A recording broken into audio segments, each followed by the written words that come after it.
Hello, and thank you for joining us this month for Tiger Talk. Joined this month with Beth Ritter, our Director of Teaching and Learning, who also oversees our EL programming. And we're going to talk today about multilingual learners and some of that programming in the district. But first, like we've been doing, I do have a few updates to share with everyone.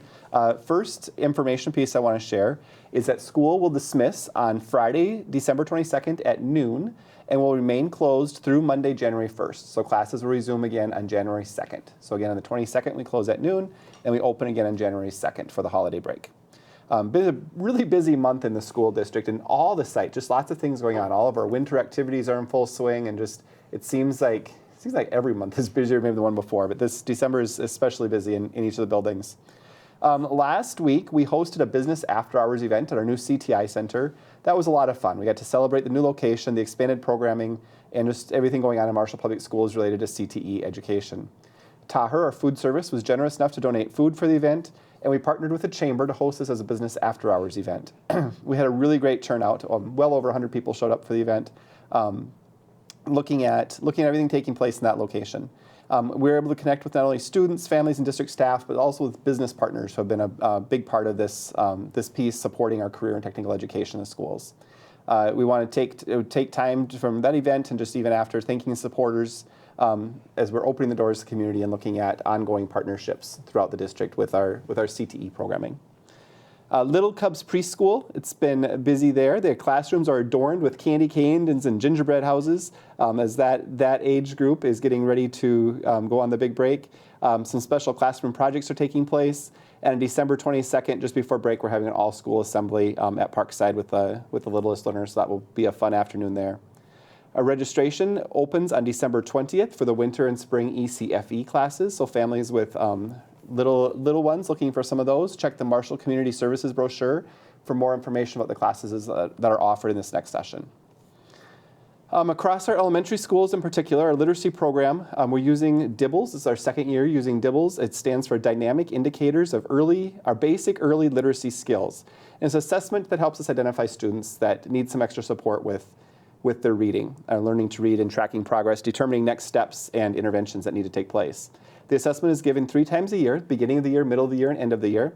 It's a benchmark assessment and then used weekly within the classrooms or maybe bi-weekly to monitor progress as well.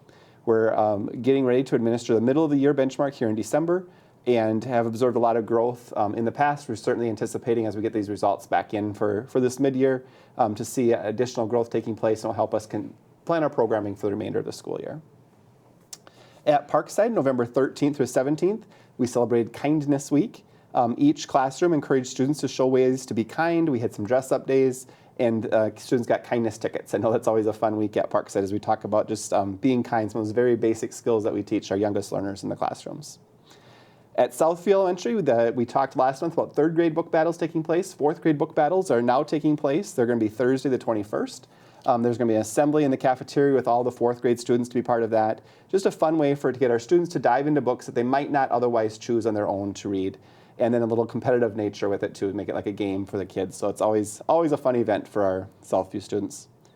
Each month at Southview, we've also had different SMSU athletic teams coming in on a Friday to greet the students as they enter the school. It's been really fun to see the kids coming in as these college athletes are greeting them and cheering from the doors. This last month, we had the pleasure of having the SMSU baseball team at the school. They were there on Friday, December 8th. So thank you to SMSU for partnering with us to make the students feel welcomed as they come in for those days. The middle school recently had some concerts take place. Band was on November 16th, and orchestra and choir was on November 21st. Really a great job performing. These are some of the kids just getting going with some of those musical instruments. So getting to see that progress, and throughout the year, we see so much growth with the kids at that level. Also at the middle school, the conservation crew, it's a pretty new group at the middle school. They have been really busy this last month. Among a few other projects, the group got a donation from the Baker Creed Seed Company so they could expand their pollinator garden that's near the solar panels in the back of the middle school. They planted milkweed seeds this fall, and they're planting more seeds indoors when it gets closer to spring that they'll then transplant outside later on this spring. On Monday, December 4th, the high school welcomed Sam Eaton to come speak with students, and he talked about his battle with depression, anxiety, and suicidal ideation. Mr. Eaton spoke to the students for about 60 minutes in which he shared warning signs, talked about ways to help a friend, and his own personal journey through that struggle he had. He is a former high school and elementary music teacher who's traveling the country now speaking with youth about this topic. So very well received and good information he shared with our students. I also want to talk a little bit about the Tiger Cafe. Beth and I had the opportunity to visit that just recently. Brian shared some more information recently about that group. Tiger Cafe opened at the high school, a way for students to continue to gain employment skills. It's part of our CTE expansion that we've been doing. And the program is designed for students who have a disability or maybe an EL learner to gain these important job-based skills. Special ed students who are in the employability class split time between the Tiger Cafe at the high school. They're making specialty coffee drinks and smoothies, and then some baked goods that they distribute to staff. And other days they're over at SMSU working with food service. The Tiger Cafe was made possible through a LIFT grant where we partnered with Main Street Coffee and Taher Food Service to purchase supplies and equipment. So they have professional line coffee machines and such in their room, and just they're doing a great job. Some really good job skills that are taking place in that classroom right now. At Maytech, the Student Council spent time this last month supporting Meals on Wheels. They helped package food for the delivery teams. Students enjoyed helping out with community events and giving back to others. Student Council is also working on a plan to have a little celebration December 22nd for students and staff at that location. They'll be spending some time connecting, playing games, and sharing some hot chocolate before they leave for break. At CTI, now that location's open. I have updates on that one each month too. CTI took a field trip recently to Ridgewater College in Wilmer, where they learned about furthering degrees in the field and career opportunities that are available. They got to see some of the classes firsthand and learn what classes would be like if they were to attend Ridgewater after high school. So, and just another step for kids in those very specific fields, and they had a good field trip that time around. I mentioned earlier our activities, a lot of things taking place there. I want to say congratulations to Coach Terry Ballman. He was recently awarded the District Coach of the Year award. The Activities Leadership Committee recently selected Austin Dunn and Kennedy Drake for the High School League AAA award this year. The Academics, Arts, and Athletics Award, commonly known as a AAA, honors high school students throughout the state who have a 3.0 or higher grade point average and who participate in league-sponsored athletic and fine arts activities.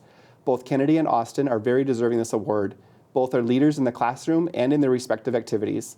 These two move on to the region to compete to be the nominee for the state. So congratulations, Austin and Kennedy, for that. The Activities Leadership Team also recently selected Allie Peterson and Josh Liebfried for the Excel Award. The Excel Award, which stands for Excellence in Community, Education, and Leadership, is a unique recognition program designed exclusively for Minnesota high school juniors who are active in activities, leaders in their schools, and who demonstrate a strong commitment to community service. Both Josh and Allie started out with involvement in high school activities and community involvement. So congratulations to Josh and Allie. With our wrestling program, numbers are very strong. We have recently requested an additional assistant coaching position. That program is growing by leaps and bounds right now, and that additional program will serve the 7th through 9th graders. The dance team recently hosted their annual hometown event on Monday, December 4th. Event brought together dancers from both the Marshall dance team and Just for Kicks. Great event honoring dance in our community. So it was a very well-attended event that evening at the high school. And finally, I want to recognize our CEO class. This is the class we've talked about a few times on this program. They have recently opened their class business. This year they're calling it Living the Dream. And it's based off the Minnesota theme that like what the last year did, but some different apparel this year that they're selling.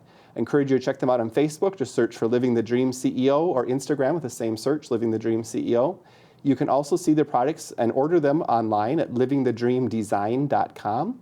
They have pop-up events also taking place around the community, so you check out the website, you can find information on those pop-up events. They're selling hoodies, t-shirts, hats, and reusable tote bags. Really encourage you to support these young entrepreneurs. They're doing a great job with this business, and it's just fun to watch the kids grow. Beth, I know you're on that board as well, and anything you want to add about CEO class this year? Yeah, no, we have a small but mighty class this year. I would say it's a much smaller group as compared to our group last year, but they're working hard. They're doing awesome in their class business. So yeah, like Jeremy mentioned, definitely check them out, the pop-up events, or check them out online. They have some great products. And if you think I bought last year from CEO, it's a whole new different line this year. It is, different things. So any last-minute gift ideas you're looking for, this would be a good way to check that out. All right, so Beth is with us today. Beth, you've got a role where you cover a lot of different things in the district. Director of Teaching and Learning is probably your main title, but under that, one of your big job duties is working with our multilingual learners in the district. So let's just start with talk a little bit about what is a multilingual learner. What does that mean? Yeah, so a multilingual learner is someone who does not speak English as their first language. They're learning the English language. The unique thing about our multilingual learners, some of them speak English or are learning English in another language, but many of them, and probably the vast majority, speak more than 2 languages. Sure. So multilingual learner is the term right now, but over my 20-some years in education, we've called multilingual learners a number of different things. What else might our viewers recognize multilingual learner as? Potentially an EL learner, an English learner, an ESL, or English as a second language learner, a dual language learner. There's been a lot. ELL, yeah. But now they multilingual learners, because it's not just English and their native language. Often it's several languages that the students speak. We find that with so many of our students, Yeah. yeah. So a student comes to Marshall. We don't know their EL or a multilingual learner necessarily. Way. How do we identify a student as a multilingual learner? What does that look like? Yep, so every student or family that registers with Marshall Public Schools has to fill out a home language questionnaire, and it's 5 questions asking them, like, as English, or what languages are spoken at home. Is it English only, English and another language? What language did the child first learn? What do they communicate most often with? And then if any of those questions are answered English and another, then that information goes to our EL team at each of the schools. And then we will give the students what's called the WIDA screener. It's a standardized screener. We're testing their English ability in the English language. And then if they meet or qualify, depending on determining factors, then they will receive EL services in our district. And these factors to qualify, they're not Marshall Public School qualifiers, Correct. Yeah. State of Minnesota Right. qualifiers. Yep. So it's a standardized set in the state of Minnesota. No matter what school you go to, these are the requirements in order to be receive EL services or to be determined as an English language learner. Sure. And really the idea is providing supports to students to help them as they're acquiring the English language. Correct. To use in all their other classes. Yes. Yep. So a student that's a multilingual learner, talk a little bit about what that day might look like. I mean, they're not in a specific EL class for the entire day. Correct, yes. We really want them to be with their classmates, with their friends, with native English speakers the majority of their day. So depending on their level, students can be leveled. A newcomer is someone who's brand new to the United States and speaks no English at all. And then they kind of move through, then they to a beginner, an intermediate, and an advanced. So depending on their level of English proficiency, it can look a little bit different. But for the most part, they are in the class with their classmates the majority of the day.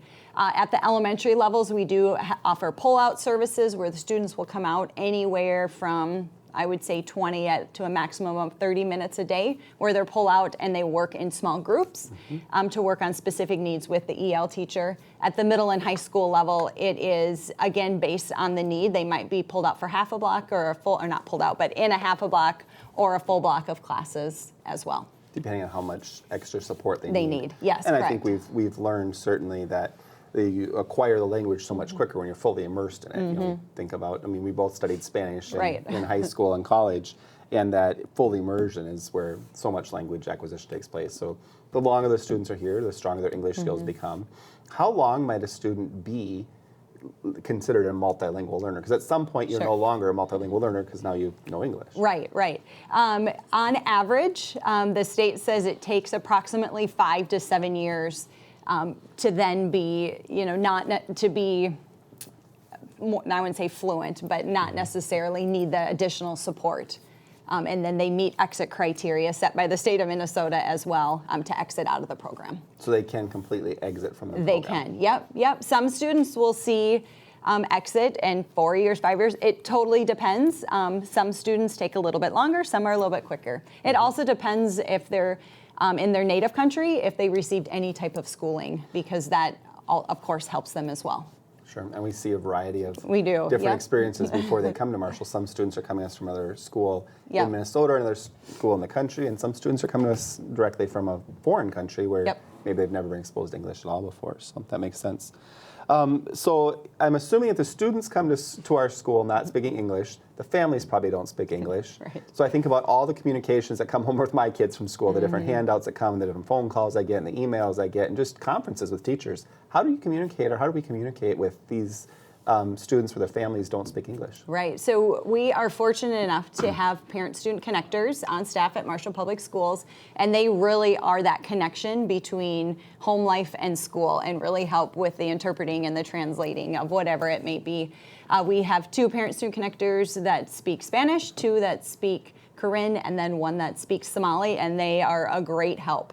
Now, with that being said, those aren't the only languages that are spoken in our schools. Other than English, we actually have this year 29 languages that are spoken in the schools. So sometimes our teachers, or I should say oftentimes our teachers, have to get creative. They rely on different apps and translation services to help them when communicating with our families. Variety of resources. So I think a little bit about, we can figure out how to communicate for the that don't speak any English, but that's the only language I speak. So how do our teachers do that? How do they teach a student when the student doesn't speak the same language as them? A lot of it is pictures. It's bringing realia in. So if they're learning how to say, for example, the word kite, or for example, the chunk, they might have a picture of a kite. So it's lots of pictures. We call them sentence stems, where if you want a written response from a student, you might give them words and they more or less fill in the blank with what you're looking for. It's really just a lot of different things that teachers do, different accommodations that they might make for the students to help them learn the language. But it's amazing how fast the kids pick up the English language. It really is just phenomenal. I think about a lot of the skills that happen in our lowest grades in our elementary school in early childhood or Parkside. We're teaching a lot of the same things that we would teach our Yale kids, talking about the basic how to basically form a language and phonetical skills and that sort of thing. So what kind of special services might happen for like an early childhood student? Sure. So early childhood is unique because we don't, best practice shows and research shows for our earliest learners, so our early childhood kiddos, pull-out is not effective because of the fact that everyone is learning those basic skills. So for early childhood, it's more connecting with the families and connecting with the teachers, helping them to determine what would be most beneficial, because there are kids in their class that are English learners as well. But then starting like in kindergarten, really through second, third grade, we're working on those basic phonemic awareness and phonics skills. So it's going to look very similar to what they're doing in the class, and we often are doing a second dose, so those kids are hearing it twice, the exact same thing. But again, our EL staff does a phenomenal job of bringing in realia, bringing in pictures, so the kids not only learn to say the word or basic phrases, they have pictures that go with it, because that helps them as well. I know we've talked about a lot of the skills that we teach in an EL class are good for all learners. It's not something that's really specific to a student who's learning language for the first time. So we'll talk a lot about these best practices that might happen in both. And that I think is really important about is when we're teaching a new skill in the second grade classroom, to take a student who's struggling to learn the language on top of learning that skill. And what we used to do, for years we did, well, this student we know, so we're going to put some English, so we're going to put them back where they're twice as many things coming at them in one day. So we've really worked to align that work so that we can teach the language through the concept, and that double dose is an important piece. And the planning time for teachers to understand what's everyone working on, so we're working on the same thing. That's a big piece of making this program work. I'd say our data a big what we're seeing in kids. Yeah, our learners, the data really just gone crazy. They've just are doing so well. And we have had so many students exit. I've had people from the outside, if we've had different presenters and stuff, they'll say, tell me how do you get so many students to exit the EL program? Because our state sets very high standards in order to exit. And they take the access assessment in the winter. We get the results in the spring. As long as they meet those requirements, then they can exit. We still monitor them, of course. But we have right at fourth grade, which if students come to us as kindergartners, they should exit around fourth, maybe fifth grade, third to fifth, somewhere in there. And we constantly have over 20 students that will exit just in 4th grade alone. And that just shows all of the hard work that our teachers are doing. It really is paying off. And every year we have students exit. I would say over 40 students exit a year, which has been great. During our COVID, like of 2020, year of 2020, we had about, I think it was 25 kids exit, which we expected because their education was disrupted so much. But now we've gotten right back to where we used to be pre-pandemic, and actually our numbers are higher. Yeah. And we know too that exiting is so important, but yet we still need to make sure we're meeting the needs of those kids, because they still do, like all students, have needs. So, meeting them in other ways as well. Right. The other thing I want to call a little bit is we've talked about kind of what we do to help the students. But the other piece of that is some of our staff are trained in working with multilingual learners. Some of our staff haven't had that training specifically, so that's something I know you've worked a lot on with, is some professional development for other teachers in the district too. Can you talk a little bit about what kind of professional development might we offer for a regular classroom teacher? Right. Yeah, we have tried to do that because, like you said, our EL teachers are specifically trained. They've gone to school to work with our multilingual learners, but other staff necessarily haven't. So we do offer training, differentiation strategies. What are things you can do when we talk about the stems or sentence starters, or bringing in pictures if you're introducing new vocabulary? And you already mentioned it, but the thing is what's good for all. So you're really meeting the needs of all learners. And we have many of our EL staff members that are willing to give these trainings and staff development opportunities as well, which is great because they're the ones in the trenches doing this every day. So it's great that they're willing to offer their expertise to our staff members. Right. And the best way to do that is with peer training for pieces. Yeah. So we've talked about those kids that kind of come to us maybe speaking no English whatsoever. And I think the mindset is, well, then they come as like kindergarten, 1st grade, and we work with them until they're 4th, 5th grade, and we exit from EL, and then they take all the regular class at high school. But that's not always the case. Nope. Because we also get families that come to town with maybe a 16-year-old or 17-year-old or 18-year-old who is brand new to country and speaks no English. And we work with those students too. So talk a little bit about at the high school level specifically. Sure. What does EL service look like there? Yeah, our high school staff has done a great job really getting our multilingual learners ready for life after high school. Our goal, of course, is always for them to graduate. But sometimes if they come to us when they're 16, 17, even 18 years old, they will not be able, they just don't have the time to meet graduation standards, so they age out. Those graduation requirements are the same. They're the exact same. It doesn't matter. Yes. Yep. So because of that, we've really had to focus on making sure our kids are career ready, college and career ready, depending whatever they want to do after high school, whether they graduate, whether they, age out, whatever it is. So we have some of our students who come over to the middle school and participate in our PAYS lab, which is I believe it's over 50 different jobs and job skills that they learn. Just to get them ready from the basic skills. I was just there watching the class last week. A student was learning how to light a light bulb. Another student was learning how to run a cash register. Another student was doing data processing. So just all different areas. It's just great to see that. And then like with the Tiger Cafe, teaching those students those skills as well. And with the opening of CTI, we really want to get our kids out there. The hard part is there's so much specific content and vocabulary that they have to know that's very difficult, especially if you're learning another language.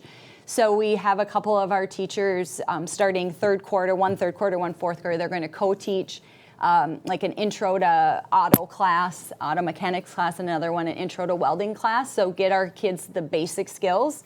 The EL teacher will help with the EL side of things, help the regular classroom teacher. So we can get those kids out to CTI, which would just be phenomenal, so they could learn those skills as well. Yeah, because you look at our mission, it's all about preparing kids for life after high school. Really, that's what our focus is, and how do we prepare every kid, knowing that every kid has a different path that they're taking, and not all paths are going to go the same place. And how do we make that work? So I think your team does a great job with that. Anything that I haven't asked you about our EL programming that you'd like to share with the audience before we're done today? All of our EL students and our EL families, they are such a great addition to our schools. They bring just a different perspective, and it's so wonderful to hear the voices of our kids and our families. We have family engagement events, and to hear their voices and what they bring to our schools is just phenomenal, and it just enriches the cultures of our schools. So it's Absolutely. It's great, yeah. You know, we were at a presentation last week where one of our students presented to a Rotary group, and when she was done, she got talking about when she came. I think she'd been in the United States for maybe 10 years or something. She came as a very young person, and now she's almost ready to graduate. And she talked about, you know, this is what I've done over this time, and then we talked about how many languages she speaks, and was it 3 or 4 languages Yes, that student said she speaks? You just put that in perspective. Think about how hard that would be to be completely immersed in something different, but what a wonderful opportunity for her now being capable to speak 4 languages fluently, and all the job opportunities are going to be open for her to help, you know, people of her community primarily. But so many other things, and just how amazing an opportunity that is, and so many of our kids think they don't want to. A lot of them don't want to share that they maybe speak 4 languages. Like, well, I'm working on English. Yeah, that's great, but you also do these other things that are just amazing. It's amazing. To me. Yeah. Yep.